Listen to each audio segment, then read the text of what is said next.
اصلاح معاشرے کی یہ بنیادی کڑی ہے، تبلیغ دین کی بڑی اہم جہت ہے، اور اس جہت پر مسلم ویمن ہیلپ لائن نے کام کیا ہے۔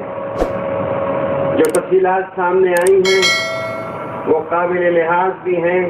لائق شکر بھی ہیں۔ قابل لحاظ اس لیے کہ اس رپورٹ سے معلوم ہوتا ہے کہ مسلم سماج کہاں کہاں کن ناہمواریوں سے گزر رہا ہے،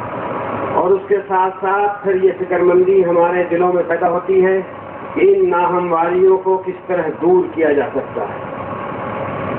اسے دور کرنے کی شکل یہ ہے کہ مسلسل جدوجہد جاری رکھی جائے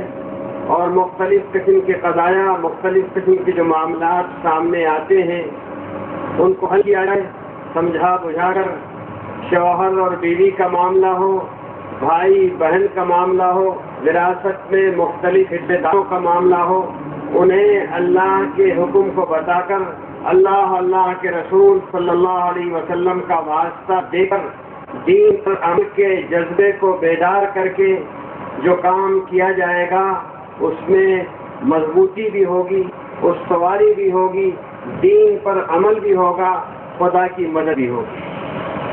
مسلم ویمن ہیلپ لائن نے اسی رخ پر کام کیا ہے، اور رپورٹ میں آپ سبوں نے سنا کہ جو معاملات مسائل آئے ہیں وہ جتنی نوعیتیں مسائل کی مسلم مائیں ہیں رپورٹ میں اس کے حل کی کوشش میں موجود ہے، اور اللہ کا فضل ہے کہ 1.5 سال کے مختصر سے عرصے میں اس شعبے نے، اس ادارے نے قابل لحاظ خدمت انجام دی ہے۔ اور مجھے اس کا بھی اطمینان ہوا کہ مقامی علماء جو ماشاءاللہ بہت ممتاز صاحب بصیرت ہیں، ان کی مدد بھی اس شعبے کو اور اس ادارے کو حاصل ہے، اور مقامی صوفیہ، مقامی قانون داں حضرات یہ سب معاون رہتے ہیں ان مسائل کے حل میں۔ مسائل کو ہنسنا بڑی اچھی بات ہے، اور یہ احساس بھی دلانا چاہیے کہ اللہ کے حکم کے مطابق فیصلہ کرنا، اللہ کے حکم کے مطابق فیصلہ کرانا ایمان اور صاحب ایمان کی علامت ہے۔ وَمَن لَّمْ يَحْكُم بِمَا أَنزَلَ اللَّهُ فَأُولَٰئِكَ هُمُ الْكَافِرُونَ۔ جو لوگ اللہ کے نازل کیے ہوئے حکم کے مطابق فیصلے نہیں کرتے ہیں، قرآن مجید نے ان کی نشاندہی کی ہے کہ وہ کافر ہیں، اور اس کفر سے ہٹ کر، کفر سے اسلام تک سفر جاری ہو سکتا ہے جب معاملات کے فیصلے اسلامی دائرے میں ہوں، قرآن کے دائرے میں ہوں۔ یہ ہیلپ لائن اس سلسلے میں ہیلپ کیا کرتی ہے، مدد کیا کرتی ہے، اور معاملات و مسائل کا تذکرہ قرآن اور کی روشنی میں کرتی ہے، سمجھا بجھا کر لوگوں کے اختلافات کو مٹا کر اچھی زندگی گزارنے پر آمادہ کرتی ہے۔ جو لوگ اپنے حصے دار نہیں بناتے، وارثین کو، حق پانے والے کو، ان کو حق دلاتی ہے، یہ بڑا اچھا کام ہے۔ اور یہ سارے کام زیادہ بڑے پیمانے پر، بڑے اونچے پیمانے پر ہو، اس کی ہماری ہم سبوں کی کوشش ہونی ہے۔ جب بھی کوئی کام شروع کیا جاتا ہے،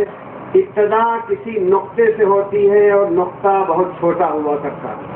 پھر وہ نقطے سے نقطے میں چلے جاتے ہیں، حروف بنتے ہیں، کلمات بنتے ہیں، جملے بنتے ہیں، اور بڑی چیز سامنے آ جایا کرتی ہے۔ ابھی جو یہ ابتدا ہوئی ہے، الحمدللہ یہ قابل لحاظ ابتدا ہے، قابل اطمینان ابتدا ہے، اور ہمیں یقین ہے کہ آنے والے دنوں میں جس انداز سے پچھلے 8 برسوں میں کوشش جاری رہی ہے، آنے والے دنوں میں یہ کام بڑھے گا،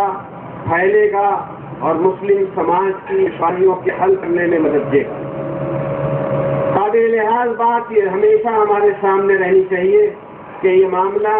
کسی درجے میں صرف سماجی نہیں ہے، کسی درجے میں صرف تہذیبی نہیں ہے، صرف یہ بھی نہیں کہہ سکتے کہ سیاسی ہے۔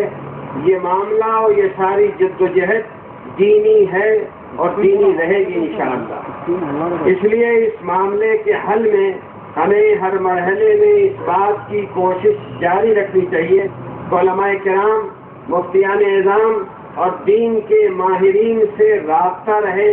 اور مسائل کے حل اور ہدایت کا فیصلے میں جو ہدایتیں دین و شریعت کی ہیں، جو ہدایتیں ہمارے فقہا، ہمارے محدثین، ہمارے بزرگوں اور بڑوں کی رہی ہیں